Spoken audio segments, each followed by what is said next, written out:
जिनके दर्शन मात्र से सारा पाप नष्ट हो जाता है गंगा जी से। और आपको बताएं, अधिकतर बड़े महापुरुषों का दर्शन गंगा किनारे, जो प्रकट में थे और जो अप्रकट थे। नानक देव जी का पहला साक्षात्कार गंगा के किनारे हुआ। वृंदावन, पावन पुलिन, ये सब गंगा की रेती पे। वृंदावन, पावन पुलिन, प्रियालाल, ये गंगा की रेती, सेनपुर।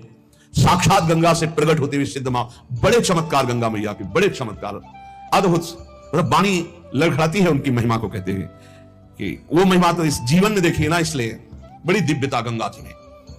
गंगा जी के नाम का स्मरण मात्र करने से पाप थर्रा जाते हैं।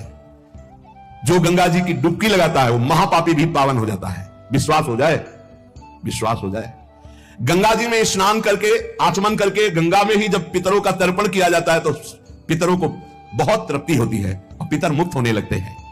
जैसे अग्नि के संसर्ग से रुई भस्म हो जाती है, ऐसे ही गंगा जी के स्पर्श से शारीरिक, मानसिक, वाचिक तीनों प्रकार के पाप भस्म हो जाते हैं। गंगा गंगीत यो ब्रूयाद योजना नाम सतहिरपि। जो 100 योजन दूर, 400 कोस दूर से गंगा गंगा गंगा बोले, मुच्यते सर्व पापेभ्यो विष्णुकम सगच्छति, वो शरीर निष्पाप हो जाएगा, वो वाणी निष्पाप हो जाएगी, उसका मन निष्पाप हो जाएगा और वो भगवत धाम का अधिकारी हो जाएगा। जो 400 कोस दूर से भी गंगा गंगा गंगा, सब गोरा ही गोरा है। गंगा जी गोरी, महादेव जी गोरे, तो फिर उन्होंने उठा के फेंक दिया ऐसे गोरे प्रेम रसासों में। कभी सोचा नहीं था कि कभी वृंदावन, कभी सोच नहीं था वृंदावन। बड़ी अनन्य बात है, इतनी निर्भयता थी। अब गंगा किनारे तो गांव में लोग ऐसे ही लाश प्रवाहित करते हैं ना, कुत्ते वहां के बहुत प्रवीण होते हैं, बीच धारा से घसीट के लाश लाके ऐसे, और वहीं किनारे हम भी पड़े हुए हैं, वहीं वो चीत रहे, कोई फर्क नहीं पड़ता, एकदम निर्भयता।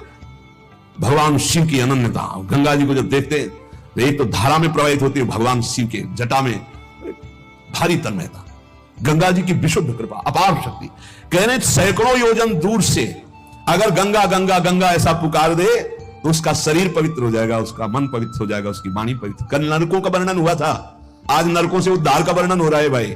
गंगा जल का आचमन करने वाला, गंगा जल का स्नान करने वाला, गंगा की धारा का दर्शन करने वाला, 400 कोस दूर से गंगा गंगा गंगा ऐसा उच्चारण करने वाला नरक नहीं जाएगा।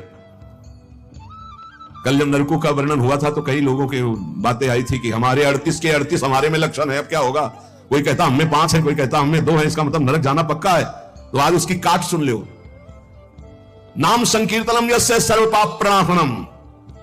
करना मत अवलो नसानी अपना न सही, पहले नियम लो कि आज के बाद नहीं करेंगे। नाम कर, संकीर्तन करो, प्रभु का चरणामृत पियो। कभी अवसर मिले तो गंगा जी के समीप जाके साष्टांग दंडवत करके डुबकी लगाओ, आनंद पूर्वक खड़े होकर कुछ देर नाम जप करो। नरक वरक नहीं मिलेगा, सब बढ़िया मंगल हो जाएगा, पर करना ही पड़ेगा।